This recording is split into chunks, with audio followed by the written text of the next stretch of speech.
what makes childlike wonder so inspiring? I remember having a lot more curiosity, enthusiasm, and big dreams as a child than I now have and experience as an adult. But why? And how can we get back in the groove? This is the 5 a.m. Miracle, episode number 403. Rediscover wonder, inspiration, and joy with John O'Leary. Good morning, I am Jeff Sanders, and this is the podcast dedicated to dominating your day before breakfast. My guest today is a popular motivational keynote speaker, author, and podcaster. He was actually featured on this show at episode number 317, where he shared his incredible personal story that is in his first book, On Fire. He is back again to discuss his latest book, In Awe, and share a refreshing take on rediscovering childlike wonder. Now here is my interview with John O'Leary.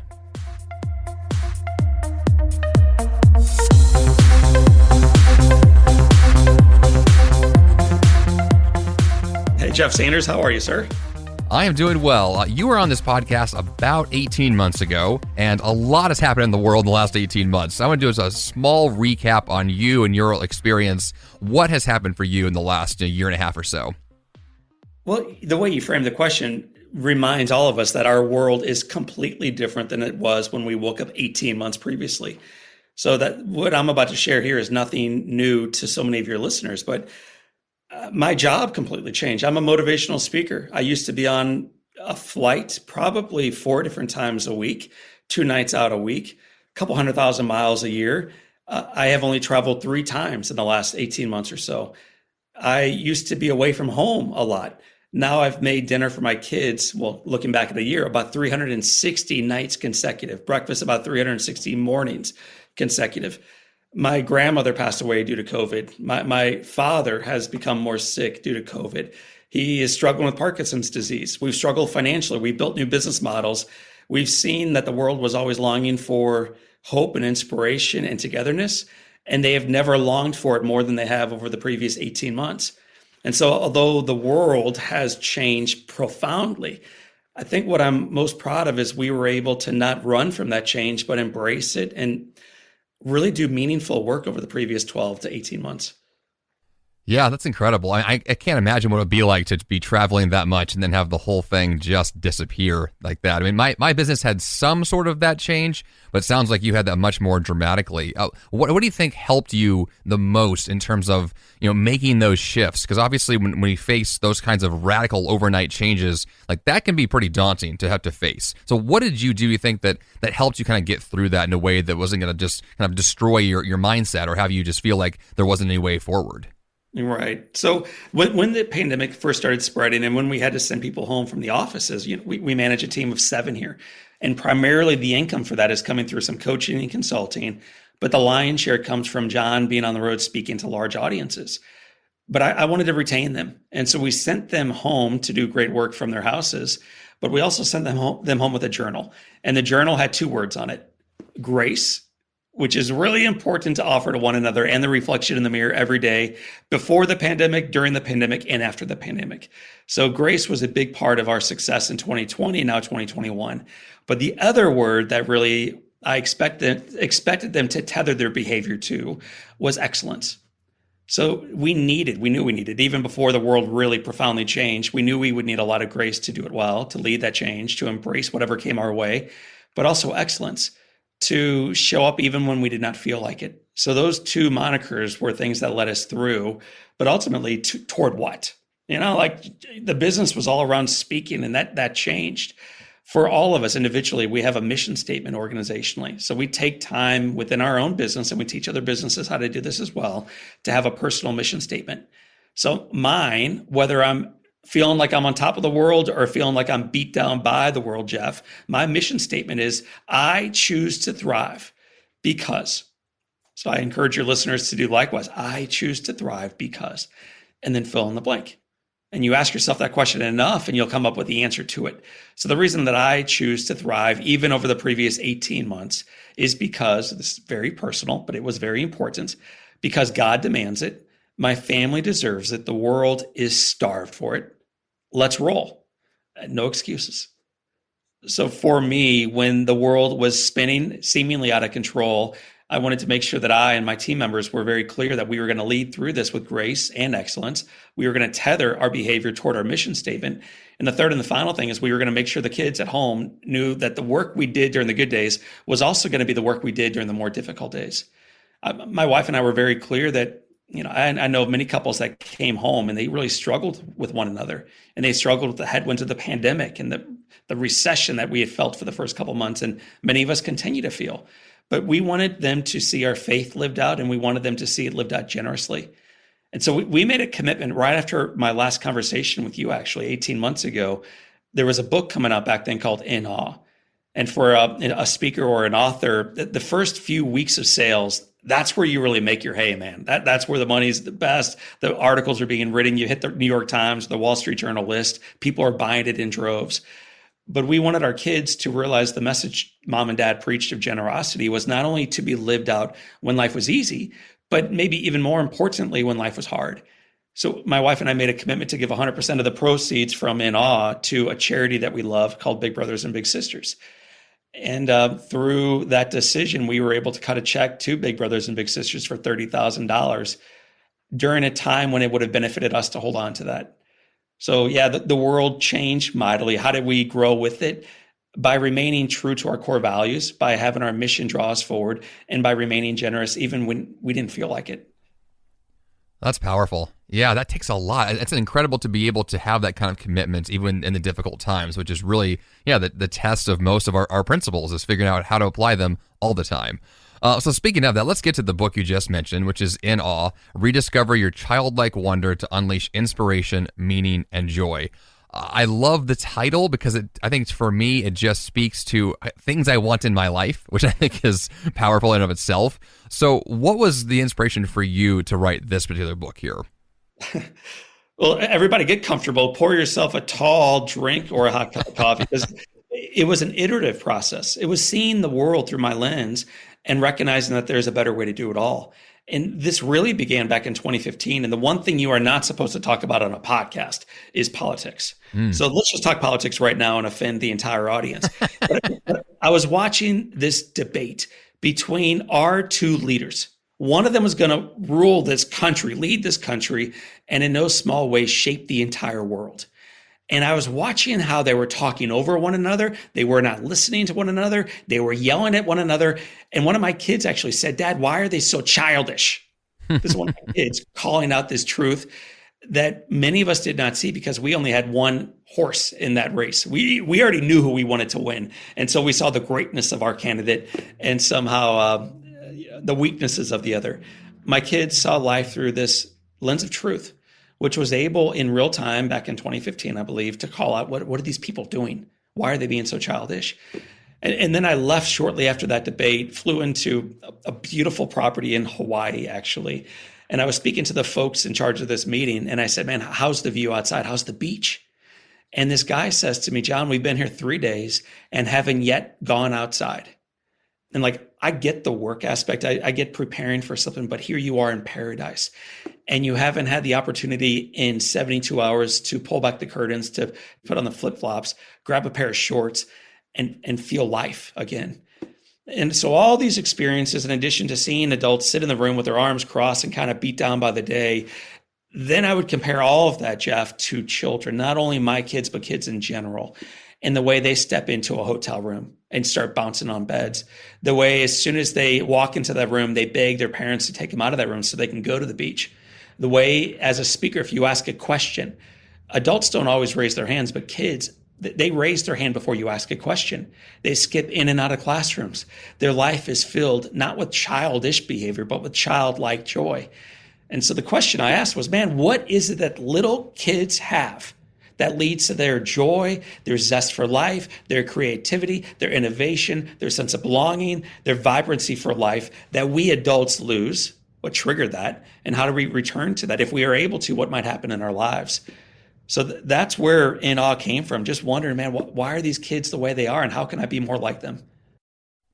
So does the phrase "in awe" then mean in awe of the childlike behavior? Is that what we're striving for here? So it's really the alpha and the omega. It's both the beginning and the end. I think it's a childlike behavior that allows us to see life differently. But the benefit of this is we get to step into the day with childlike behavior, which is not childish. It's more passionate. It's seeing things for the first time. And for the listeners who have children or cousins, nieces, or neighbors that might be little, if you take a walk by yourself around the block, you're back at the front door in 4 minutes. You grab some 5-year-old nephew, and 4 weeks later, you finally made that same walk because every rock is intended to be flipped over. They're looking up at the trees, and my God, I think I just saw a rainbow. No, it's not a rainbow. Oh, look at the clouds. That one looks like a horse, and everything is just awesome. It's like the Lego movie, man. Everything is awesome. There's a reason why they sing it. They sing it tongue in cheek. Everything is awesome. But as we progress through life, we realize how far from awesome it is, how wrong the Democrats or the Republicans are, how disappointed I am in my childhood or my behavior, in my sales car, my lack of sales car, whatever the thing is. And we go through life not only with a little bit less joy, but a lot less awesome. So I want to remind people of what happens when you step into life with awe. It changes everything. Yeah, it certainly does. It was funny because I had highlighted a passage in the book that I wanted to read. I think you just said it almost verbatim, which is what I highlighted here was, what if we could discard the negative expectations and adopt the lens of a young child who expects everything to be awesome? I feel like that is just like, for me, that speaks volumes to me because I've used the word awesome my whole life. And I have a 3-year-old daughter, and I've been like, I use that word with her all the time. I think there's an interesting, like very strong connection, like you just mentioned, this idea of taking a walk, of seeing the world as a new thing. I just came back from a vacation to a place I'd never been before, and I had that sense of wonder for the first time in a couple of years to seeing something new. And I think that it really, brought that to my eyes. It's like, I don't see my life like this all the time. Like I had to literally travel the country to do so, which seems silly because I feel like that could happen more often now. So how to make that shift then? Instead of traveling across the world to see new things, like how do we see our day-to-day lives in a fresh way? Yeah, so I think the answer to your question is not an either or, it's a yes and. We try to have a whole lot of travel experiences with our kids. Some of those experiences are 15 minutes away to a cool hike. Others are a couple hours away to a nice little place somewhere in the Midwest. Others are flat around somewhere in the United States, or we've taken our kids to around the world. Why? Because it's kind of a pain to travel with kids. Because when you see a new part of the world, whether it's 15 minutes away or a 15-hour flight away, you yourself are changed afterwards and you remain changed. So travel, and again, you don't need to hop on a flight to travel, but travel can be a really cool way to see life differently. So do travel. Do take a new ride. Most of us go to the office, if we travel to the office, in the exact same path every single day of our lives. Go a new route. Watch what happens. You see life differently. So that's really important to continually try to take a new route in life. The second way that I think you can see life through that childlike lens of awe is to imagine, again, that everything you see is indeed a miracle. And some of us might be crossing our arms a little bit to this right now, but we did some research on this, okay? The likelihood of you being simply born to your mother and your father. If you ask yourself, man, what's the chance of mom going to the mixer and dad leaving Steak and Shake a little bit early, so he ended up at the dance too, and they met eyes across the room? What's the chance of this? And then what's the chance biologically of this thing actually working out just right for Jeff Sanders to arrive on the scene? What's the chance? And, I don't know, 1 in 1,000, 1 in 1,000,000. The real answer, and this should have us pause every day, is it's less than 1 in 400 trillion. So the fact that you are merely alive to be on this podcast today or to tune into it is nothing short of a freaking shocking miracle. And many of us go through life pissed.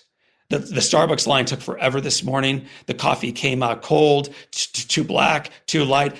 When you recognize that life is nothing short of a miracle, it then changes your experiences throughout that day. And then everything that comes out of it is also a miracle. The fact that somebody was working in a Colombian field, drawing that coffee from the plant, from the fields into the areas where they collect them, then refine them, then transport them to meet you where you are in your drive-through, wherever you're tuning in from today. It's, to use Jeff's word, it is awesome. So yeah, go abroad, go on a hike, see life differently. But don't wait for that next vacation to recognize the gift that is in front of you right now. And frequently, Jeff, final thing I'll say on this is the gifts that we miss most frequently are the ones directly in front of us, not only in a cup of coffee, but you mentioned your 3-year-old girl, in a partner or a spouse, in where you live, in the freedoms you have, and the opportunity to worship or not. In all of these gifts, the ability to see and hear and taste and learn. These are magnificent gifts. So don't wish them away. Embrace this moment.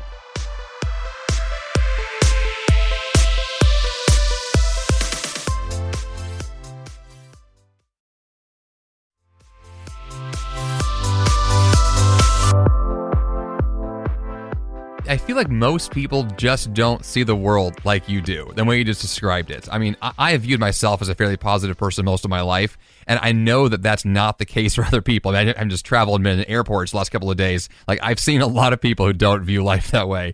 And I think it's interesting that it feels like this must be an intentional choice. It's somewhere on the line to say, like, I'm going to, from this day forward, I'm not going to see the negative, or I'm not going to let that get to me. Like, did you make a choice like this? Did you have or habits to keep that up? Like, how do you maintain positivity like that? Right. So the answer again is yes, and it is a choice, and it's a continual choice. And while you were asking the question, I was thinking over this weekend, my boys and I have 4 kids, 3 boys and 1 little girl.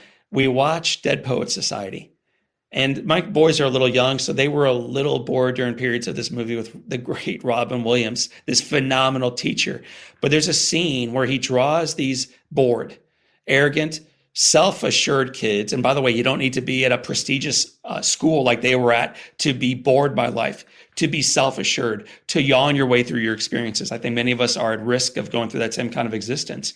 He drew them close to the trophy case, and rather than showing them the magnificent trophies and how phenomenal the school is, he had them look at the faces, and he reminded them that they are all now fertilizing the fields. And then he started whispering some wisdom to them. And the wisdom, he said, was, boys, carpe diem. Carpe diem, boys. Seize the day. Seize the day. As we age, I think we know this as children, like little kids, 1, 2, 3, 4, 5, but we begin aging away from that. We stop seizing the day as frequently as we age. Lots of reasons for that. But again, as we return toward our childlike behavior later on, we return to it oftentimes. You'll see grandparents. You'll see your aged aunt or uncle who doesn't care what they wear. They don't care that they sing out of key. They don't worry about being judged. They are passionately living this moment unapologetically. Unapologetically. In other words, they're seizing the day. So it is a choice we make through omission and commission. And ultimately, the way you make it, and you frame this beautifully in the question, is to be highly intentional. So, man, for me, I have every morning about an hour of reflective time. Part of that is prayer. Part of it is journaling. I have a little gratitude journal. Every morning I begin my day with a tall cup of coffee or tea, or definitely a water, on this green porch with the question, why me? And I just spend time reflecting on what I'm grateful for then. And Jeff, sometimes it's taking inventory of the blessings in front of me. But what this thing frequently becomes, and this is really cool, I think, is oftentimes it becomes love letters. I'll write letters to my kids or my wife or my parents, who are both struggling with their health right now. To my grandmother, before she passed away, she received a lot of love letters from her grandson. To clients and prospective clients and neighbors and community leaders. I want people to know that I see the good work that they are doing, and I'm grateful for it. And one of the cool benefits of that is it's not only being something that changes your life and the way you show up in the day, but then in those small ways, it begins to change the lives of those around you that you are called to serve and elevate. Yeah, I feel like that's a tricky one. And that actually brought me to my next question, because I was just thinking about this like line of positive thinking and living, and a quiet time by yourself in the morning and the daily habits. When you get to places, let's say like you're going to the office and you have coworkers and you have these challenges of, other people don't see the world that you do, or you want to bring that childlike wonder to the place where you're spending most of your time every day. How do you translate that childlike wonder to, a very adultish kind of place of existence? I feel like there might be a lot of resistance to that. It's like, how do you, embody that in places where people expect a different type of behavior? So I think we're all trying to figure out who we are. And maybe rather than that, it's the question you could be asking yourself is who were you before the world told you who you were, or what mattered, or what success is, or how to get innovation, or how to make a check, or how to get followers or grow podcast listeners, or whatever the thing is that many of us are measuring ourselves and our version of success by. So who were you before the world told you who you should become? And I think the more you can be incredibly authentic to that, like wildly authentic to that calling, some in the world, no doubt about it, will push you away and say, I find that repulsive. Okay, fine. It wasn't meant to be. But then there will be others who find this incredibly attractive. They will find it as a great differentiator, and they will want to become more part of your sphere of influence, more part of your system of influence. And so you're asking the question, how do you do this? I don't think it's in the words you use frequently. I don't think it's in the questions you ask, although those are two powerful ways. I don't think it's in your brainstorming sessions or the wisdom of your writings. It's in the way that you show up day after day after day when no one's looking, because they are looking. And the way you show up will set you apart from everybody else. That kind of reminds me of my last day job. I've worked myself now for the last 7 years, and prior to that, I had a job where I had to go kind of back and forth in the office a lot, and so I walked quickly. I was always like in a hurry wherever I was going, and people would stop me and be like, "Yo, why are you in a hurry? Like, what are you doing?" I'm like, "I don't know. The next most important thing." I was like excited to get to it, and I feel like to a certain degree, like that's in a sense like my version of doing that a while ago. I haven't done that quite as much recently working in my house, but I feel like there is this sense of like, when you are doing what you're talking about here, like being authentic, having this sense of, I don't know, energy, enthusiasm for life, like it does show up. People do kind of peg that and they'll ask you about it, which is interesting. In the very least to at least have those experiences to say like, I'm going to be myself, and then it works out well. We partner with Apple and Microsoft in Southwest. So there are some fairly significant businesses that get the power of this. But one of my favorite groups, Marines. So we partner with the Marine Corps and also Special Forces. What I've always noticed about great leadership is they seldom walk with their shoulders slumped, and they seldom meander. That doesn't mean when they're not working that they don't go to a park and just chill, or have a beer at night, or a glass of wine, or have coffee in the morning and find that time to reflect and breathe again.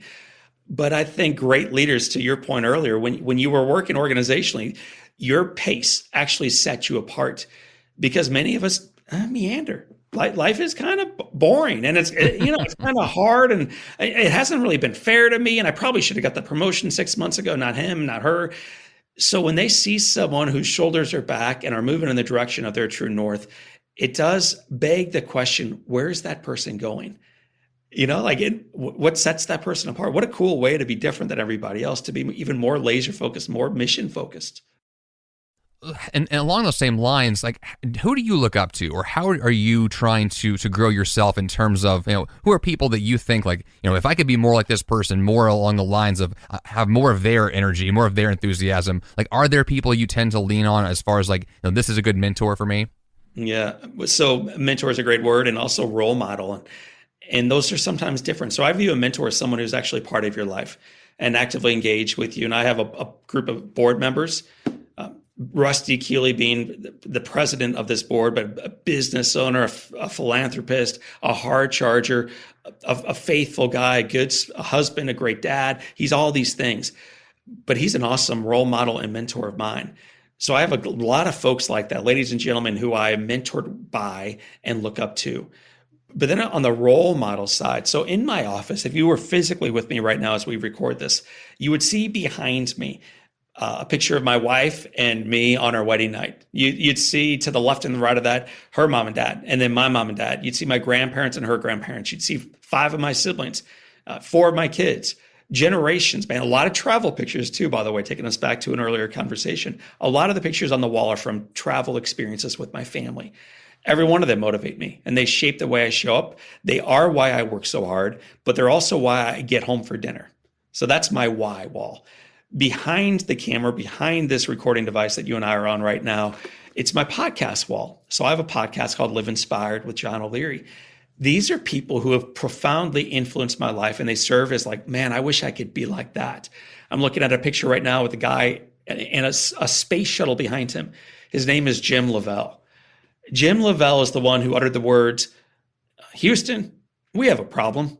He was the guy who flew Apollo 13. And people know that story. And it's a crazy good story of engineering, of human beings not giving up, of resiliency, of faithfulness, and of landing this thing together. It's really a cool story. But maybe the better story is that he grew up in the Great Depression without a dad, that he flunked out of the Navy flight school twice, that he tried to land on the aircraft 3 times before he was successful landing on the aircraft carrier, that he tried to get into the Gemini program and failed out of that. So I'm looking at a picture in front of me of a huge failure in life who failed his way forward, There's a guy right below him named Andre Norman. Andre Norman is a convicted felon. He is a man who achieved the status of being a criminal at age 18, was sent away for 25 years.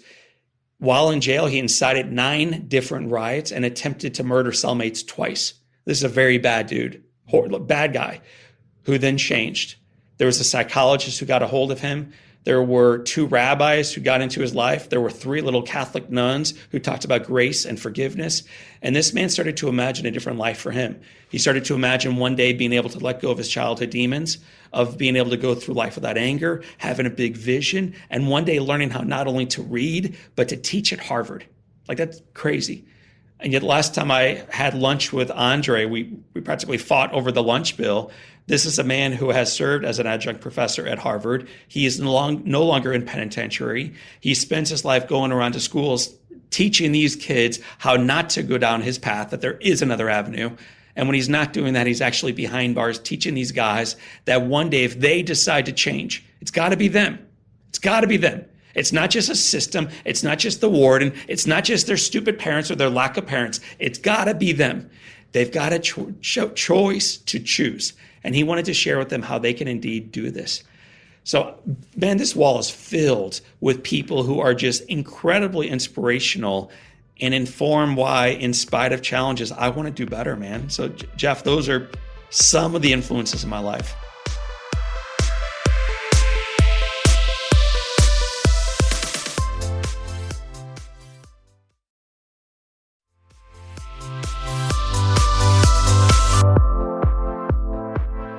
Yeah, that's powerful. I love that. And which actually brought up a question, I guess a follow-up question to that guy's story of getting into Harvard later in life.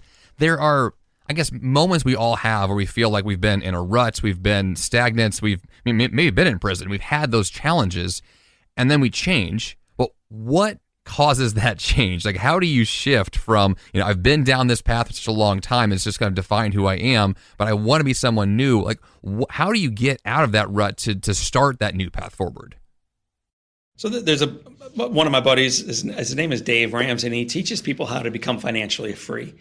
And it begins really with you taking responsibility for your life. And then you working slowly through the snowball effect, building this thing up, baby step 1, 2, 3, 4, until not only are you debt free, but you're able to live generously with what you have. So it's not a popular thing except by those who go through this process and their lives are changed afterwards. And so he's frequently asked that question. And his answer is, when you finally are able to yell out to anybody in the room, and sometimes yourself, that I'm sick and tired of being sick and tired, that's when, whether you are an alcoholic or you're too far in debt or you're on your 5th marriage or you're unhealthy, you're making the wrong decisions physically or spiritually or professionally or whatever it might be, that you are done being done. That's finally when you can look up and not only realize there is a different direction to go, but there are people who have walked that path. One of the great leadership organizations in the world is AA. They've changed more lives than just about any other organization. And there's lots of ways they do that, but taking people through step by step in community. So for those of us listening right now who are like, man, I wish I had a little more positivity, or I wish I had a better relationship at home, or any relationship at home. I wish I had a different relationship with my kids, or with my aging parents, or with my sense of self, or my health, or my wellness, whatever it might be. The good news is there is someone out there that has journeyed the same path that you are longing for. So step number 1, realize you're sick and tired of being sick and tired. Step number 2, look around for help. Step number 3, ask. And if you can't find that person, call me. I'm online, man. Go to Google Live Inspired with John O'Leary. You'll find us. My number is listed. And our job, in addition to speaking and writing books and doing podcasts and coaching, is really to help people meet their next right step, to take the next best step along their journey forward. I love that. That's fantastic. I think that's an incredible thing. I love what you said about this idea of going step by step in community, because I feel like, this podcast is focused a lot on productivity and checking boxes and going step by step through goals. But I think that aspect of going through this process in community is something I know I personally have struggled with for a long time in terms of having the right people around me. I feel like that when I've had that, it has been so transformative. How do you think that people go about forming a great community of people around them and having, maybe like-minded people or those that challenge them to move forward? Like, how do you get that sense of community if you don't have that now? Dude, I'm so glad you asked, because no matter what you asked there, I was going to suggest that answer, because to me, if I'm listening, I'm thinking, well, dude, how do I do that? So great question, Jeff. And two things. Number one is, if you don't have any community, that's all right. You are not alone. There was a study done by Gallup 2 years ago that said 64% of us, that's more than a majority, 64% of us feel as if we have no one to share truth with. And that means many of us who are married don't have someone to share truth with. Many of us who are parents, have little ones, don't feel like you have someone to share truth with. Many of our children don't feel like they have someone to look up to and share their truth with. This is a chronic issue. What it has led to is greater anxiety. I think it has led to far greater isolation, which leads, no doubt, to despair, discouragement, and eventually depression. So the pandemic was here long before COVID-19 arrived on our shores. So just be aware of that. So how do you battle back against this? Recognize, number one, you are not alone. There are others looking also for connection, togetherness, truly belonging. Serve. If you're looking, man, where do I even begin that? Serve. Start volunteering somewhere. You would be amazed how many organizations, how many volunteer organizations in particular, are needing human beings to show up and make a difference.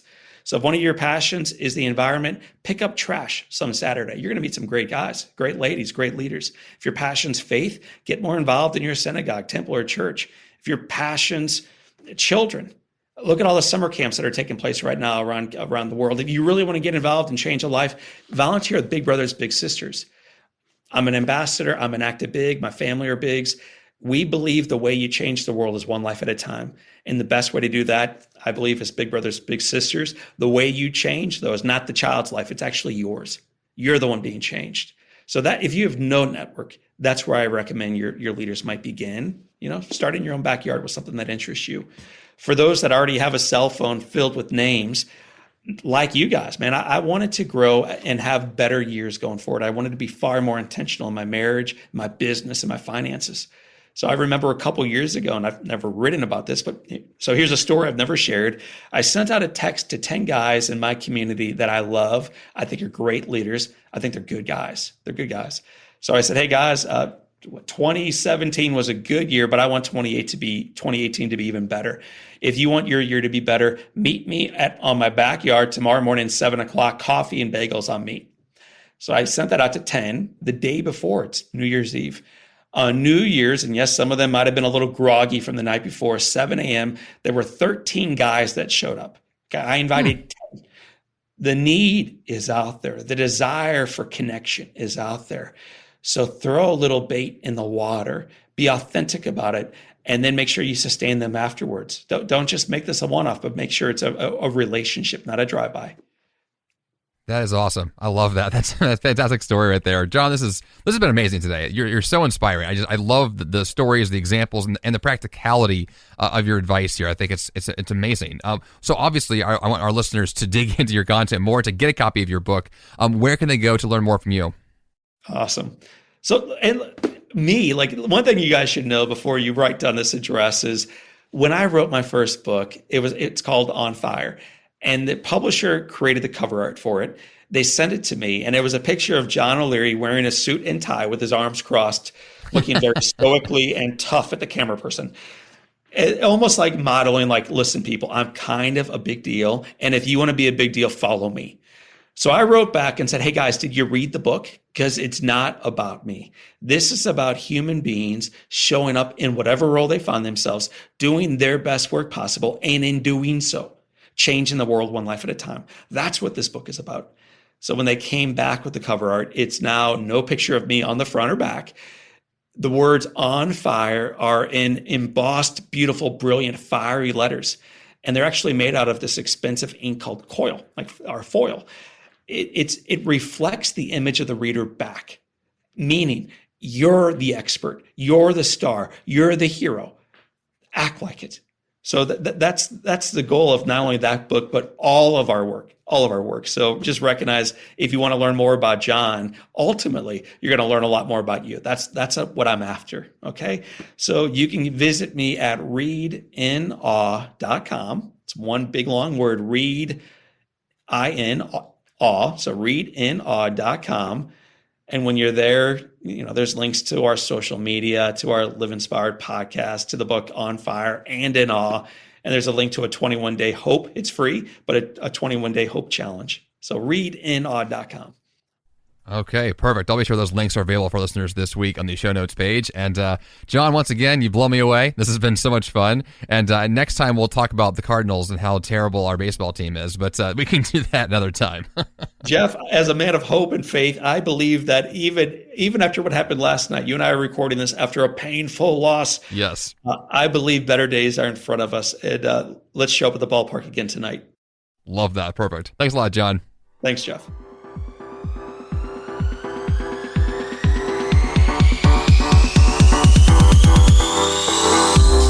And for that great action step this week, rediscover your childlike wonder. Of course, the best way to make that happen is to get a copy of John O'Leary's book, In Awe. John is an incredibly inspiring man, and there's so much value to be gained from tapping into your own sources of inspiration, hope, and joy. So make that happen this week. jeffsanders.com/403 is the place to go to get the episode notes. Also go to 5ammiracle.com to join the 5am Club and get free email updates about the show.